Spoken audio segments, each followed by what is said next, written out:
Beginilah cara membuat donat raksasa. Mereka membutuhkan tepung yang banyak.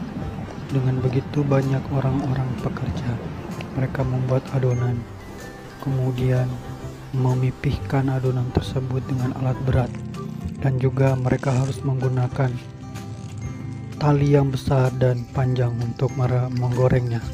Mereka memasukkan ke dalam panci penggoreng yang besar, kemudian mereka mengangkatnya secara perlahan.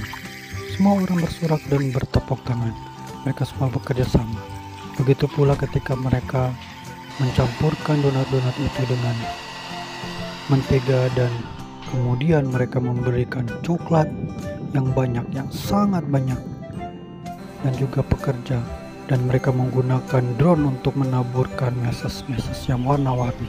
Dan lihatlah, mereka mengangkut donat tersebut menggunakan mobil truk yang besar, dan hore, akhirnya donat-donat itu selesai.